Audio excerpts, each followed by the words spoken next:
In campaign news, which is 2 months until Election Day 2020, Montana's closely watched U.S. Senate race is entering the home stretch. But as the COVID-19 pandemic has severely limited in-person campaigning and candidate rallies, much of the battle between Republican U.S. Senator Steve Daines and his Democratic challenger, Governor Steve Bullock, is being waged on the TV airwaves. Today, MTN chief political reporter Mike Dennison takes a look at the facts behind the rhetoric in the latest flood of TV attacks. Governor Bullock entered this race with relatively good approval ratings, and a big part of the Republican strategy is to go negative and take that down. Like this ad from Senator Daines' campaign. Bullock supports government-controlled health care and a carbon tax. He supports sanctuary cities for illegal immigrants. And he supports Joe Biden and Nancy Pelosi's liberal gun control agenda. And he's ready to help them pass the largest tax hike in American history. Wow, that's a lot to unpack. But there's more from outside Republican groups, like this from the Senate Leadership Fund.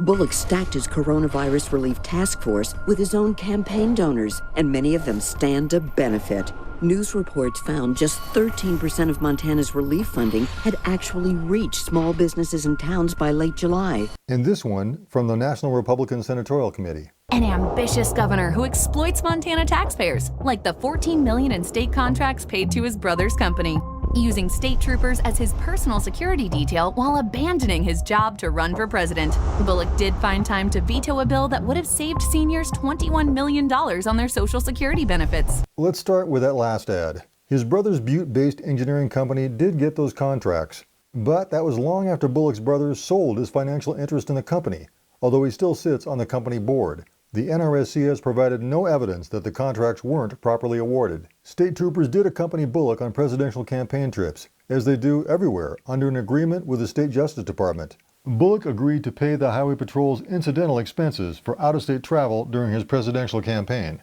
And the $21 million? That was a tax cut bill that Bullock indicated he would veto, because he said the state couldn't afford it. And Republicans in the legislature passed it anyway.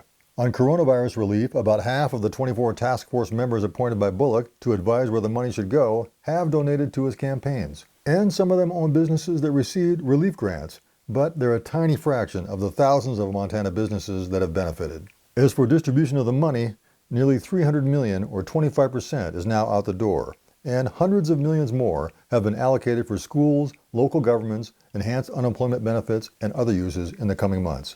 And finally, let's go through that raft of charges in the ad from Senator Daines' campaign.